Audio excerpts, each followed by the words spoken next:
Perkenalkan, nama saya Delon Temo dengan NIM 22024095 dari kelas 5TI5. Sekarang saya akan mempresentasikan hasil dari pembelajaran materi kedua dengan topik manajemen support system dengan mata kuliah kecerdasan buatan. Langsung saja kita pada materi.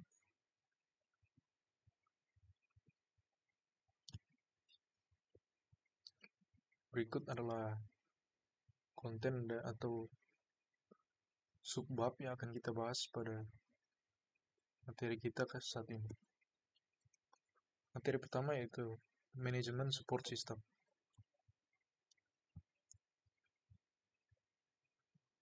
Manajemen support system atau disingkat MSS adalah sekumpulan sistem informasi yang dirancang untuk membantu manajemen dalam pengambilan keputusan dan manajemen operasi organisasi.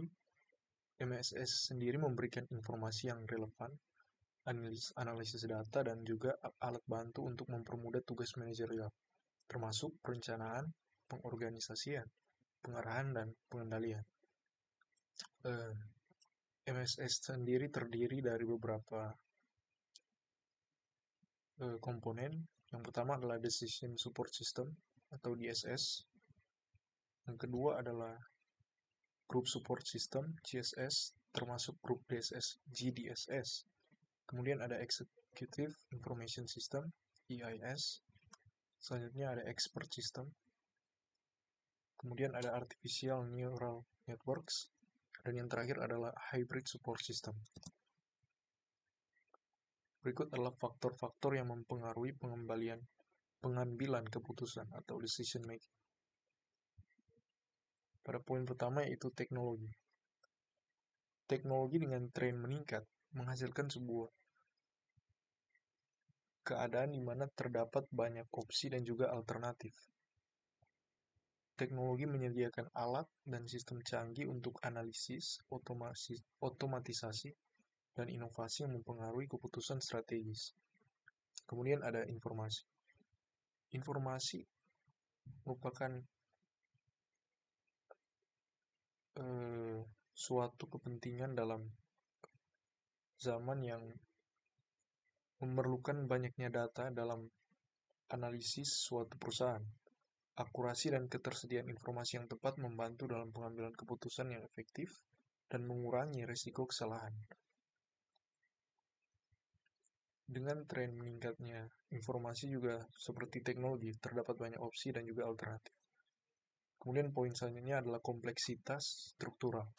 Struktur organisasi yang rumit dapat memperlambat proses pengambilan keputusan dengan menambah banyak lapisan persetujuan. Jika sebaliknya, dengan tren meningkat, ini akan menghasilkan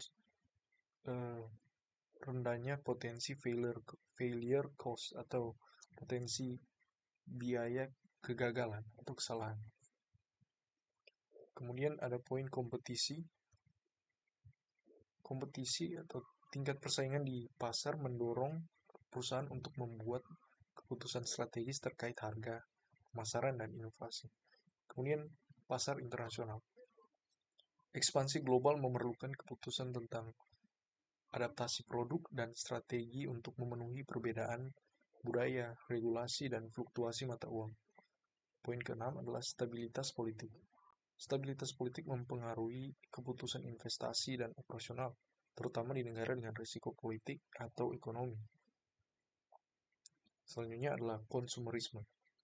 Tren dan preferensi konsumen mempengaruhi keputusan terkait produk, layanan, dan strategi pemasaran. Dan poin terakhir yaitu intervensi pemerintah. Kebijakan dan regulasi pemerintah dapat mempengaruhi keputusan bisnis terkait kepatuhan, pajak, dan operasi. Selanjutnya, 3 fase proses pengambilan keputusan. Poin pertama yaitu intelligence. Fase ini melibatkan identifikasi dan pemantauan kondisi atau masalah yang memerlukan keputusan. Ini mencakup pengumpulan data dan informasi untuk memahami situasi atau peluang yang ada. Kemudian desain. Pada fase ini, alternatif solusi atau opsi dikembangkan dan dianalisis. Ini termasuk merancang berbagai pilihan dan menilai bagaimana masing-masing dapat mengatasi masalah atau memanfaatkan peluang yang ada. Dan yang terakhir adalah fase choice. Fase terakhir adalah pemilihan opsi terbaik dari alternatif yang telah dianalisis. Keputusan diambil berdasarkan kriteria yang relevan untuk mencapai hasil yang diinginkan. Selanjutnya, proses yang terjadi pada kerangka pendukung keputusan.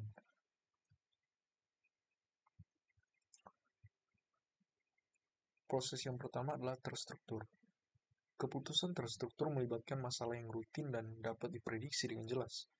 Dengan prosedur dan aturan yang sudah ditetapkan, proses ini mengikuti langkah-langkah yang standar dan dapat diotomatisasi dengan mudah. Contohnya, pengelolaan inventaris yang menggunakan sistem otomatis untuk pemesanan ulang ketika stok mencapai level tertentu. Kemudian proses tak terstruktur. Keputusan tak terstruktur berkaitan dengan masalah yang kompleks dan unik. Tanpa prosedur atau aturan yang jelas, proses ini melibatkan penilaian subjektif dan analisis mendalam dari situasi yang tidak dapat diprediksi. Contohnya, pengembangan strategi bisnis baru atau keputusan investasi besar di pasar yang sangat dinamis. Kemudian proses yang terakhir adalah semi-terstruktur. Keputusan semi-terstruktur berada di antara terstruktur dan tak terstruktur. Beberapa aspek keputusan dapat diatur dengan aturan atau prosedur, tapi masih memerlukan penilaian dan analisis yang lebih mendalam. Proses ini menggabungkan elemen rutin dengan elemen yang memerlukan pertimbangan khusus. Contoh, penjadwalan proyek yang memerlukan penyesuaian berdasarkan faktor-faktor seperti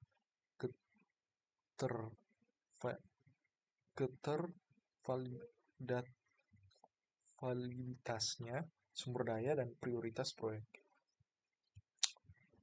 Topik selanjutnya, Decision Support System, DSS. DSS adalah sistem informasi yang dirancang untuk membantu manajer dalam proses pengambilan keputusan yang semi-terstruktur atau tidak terstruktur. DSS sendiri menyediakan alat dan informasi yang mendukung analisis data, simulasi, dan perencanaan strategis, sehingga memungkinkan keputusan yang lebih baik dan lebih terinformasi. Di situ ada beberapa syarat dalam terpenuhinya konsep DSS ini. Yang pertama adalah sederhana. Sifat sederhana, DSS harus dirancang agar mudah dipahami dan digunakan tanpa memerlukan pelatihan yang ekstensif. Kesederhanaan membantu pengguna untuk fokus pada pengambilan keputusan tanpa terjebak dalam kompleksitas sistem. Yang kedua adalah robust. Sistem harus kuat dan dapat menangani berbagai jenis data dan situasi tanpa mengalami kegagalan. Ketahanan sistem terhadap kesalahan dan ketidakakuratan data sangat penting untuk memastikan keandalan hasil analisis. Yang ketiga adalah mudah dikontrol. DSS harus memungkinkan pengguna untuk mengontrol dan menyesuaikan parameter serta opsi yang digunakan dalam analisis. Ini memastikan bahwa sistem dapat disesuaikan dengan kebutuhan spesifik dan perubahan kondisi. Poin selanjutnya adalah adaptabilitas. Sistem harus fleksibel dan dapat beradaptasi dengan perubahan data, teknologi, dan kebutuhan pengguna. Adaptabilitas memungkinkan DSS untuk tetap relevan dan efektif seiring waktu. Selanjutnya, sifat lengkap. DSS sendiri harus mencakup semua komponen yang diperlukan, seperti database, model analisis, dan antarmuka pengguna, untuk menyediakan solusi yang komprehensif dalam proses pengambilan keputusan. Dan juga sifat yang terakhir adalah user-friendly. Interface atau antarmuka pengguna harus intuitif dan mudah digunakan, sehingga pengguna dari berbagai latar belakang dapat dengan mudah mengakses dan memanfaatkan sistem tanpa kesulitan.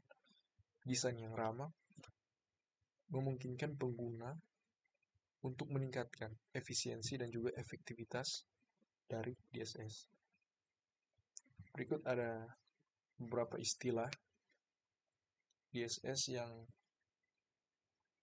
dikemukakan oleh beberapa ahli.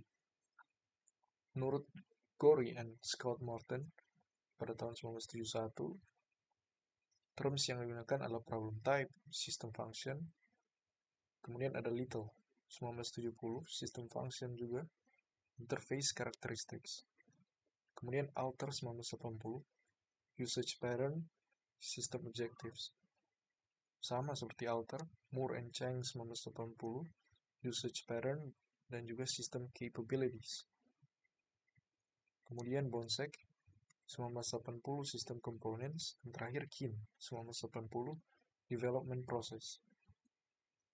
Berikut adalah karakteristik dan kemampuan DSS. Saya akan menjelaskan masing-masing poin yang ada pada karakteristik ini. Poin pertama, atau semi-structured decisions.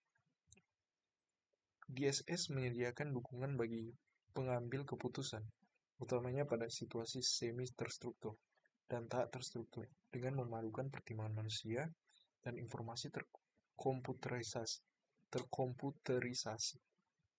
Poin kedua, for managers at different levels. Dukungan disediakan untuk berbagai level manajerial yang berbeda, mulai dari pimpinan puncak sampai manajer lapangan. Poin ketiga, for groups and individuals. Dukungan disediakan bagi individu dan juga bagi grup dalam menyelesaikan masalah. Poin keempat, interdependent or sequential decisions. DSS menyediakan dukungan ke berbagai keputusan yang berurutan atau saling berkaitan. Poin kelima, support intelligence, design, choice. DSS mendukung berbagai fase proses pengambilan keputusan, intelligence, design, and choice. Poin keenam, support variety of decision styles and processes. DSS sendiri mendukung berbagai proses pengambilan keputusan yang berbeda-beda. Poin ketujuh, adaptability and flexibility. DSS selalu bisa beradaptasi sepanjang masa. Itulah sifat dari DSS. Poin ke-8, ease of use. Seperti yang terdengar, mudah digunakan. Poin ke-9, effectiveness, not efficiency.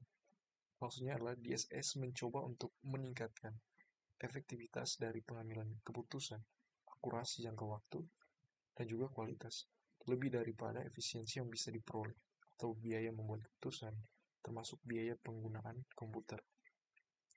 Poin ke-10, human control the machine. Pengambilan keputusan memiliki kontrol menyeluruh terhadap semua langkah proses pengambilan keputusan dalam menyelesaikan masalah. Poin ke-11 yaitu evolutionary usage. Itu mengarah pada pembelajaran. Proses pembelajaran mungkin mendekati machine learning dan seterusnya. Poin ke-12 yaitu ease of construction. Pengguna harus mampu menyusun sendiri sistem yang sederhana. Poin ke-13 modeling. DSS biasanya menggunakan berbagai model dalam menganalisis berbagai keputusan. Dan poin terakhir, knowledge. Dalam tingkat lanjut, DSS dilengkapi dengan komponen knowledge yang bisa memberikan solusi yang efisien dan efektif dari berbagai masalah yang klik. Selanjutnya, keuntungan DSS. Ada beberapa keuntungan yang bisa kita peroleh ketika kita menggunakan skema DSS ini.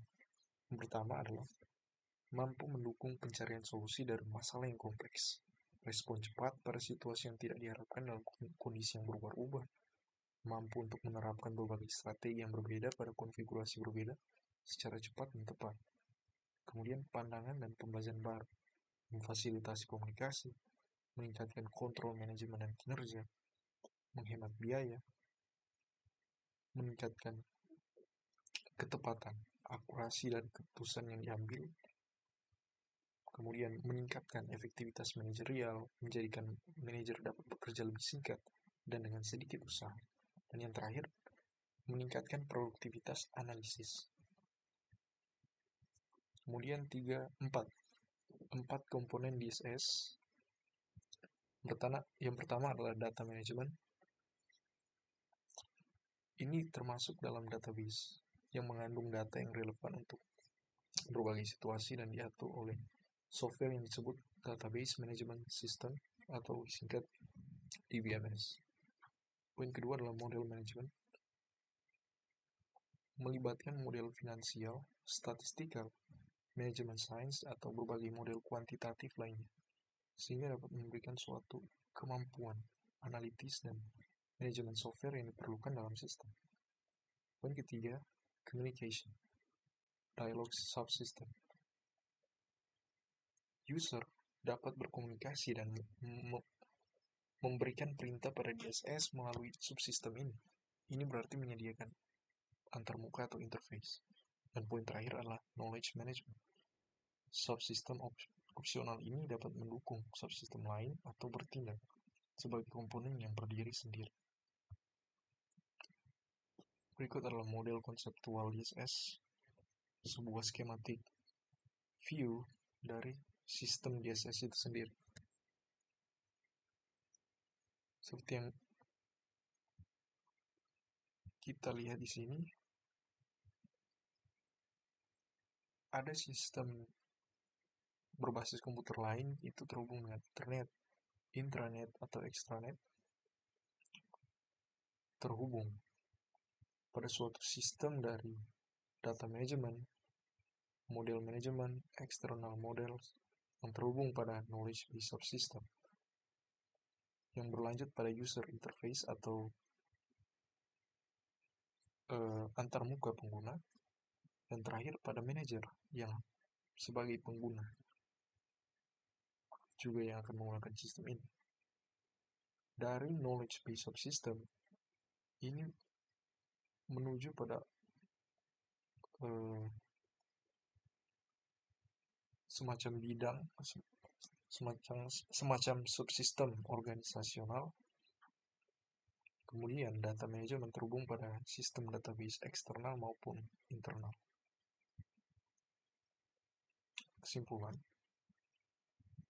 dari yang sudah kita pelajari materi saat ini, dapat kita simpulkan bahwa manajemen support system atau MSS yang mencakup decision support system, DSS, executive information system, EIS, knowledge management system, KMS, dan business intelligence dirancang untuk membantu manajemen dalam pengambilan keputusan dan pengelolaan operasional.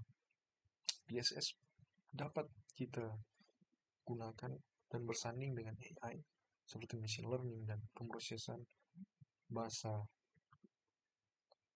untuk analisis data, simulasi, dan permodelan, sehingga memberikan rekomendasi yang lebih akurat dan berbasis data. AI juga berperan penting dalam meningkatkan MSS dengan mengoptimalkan business intelligence untuk analisis prediktif dan visualisasi data, serta memperbaiki KMS dengan pencarian cerdas dan manajemen pengetahuan yang efisien.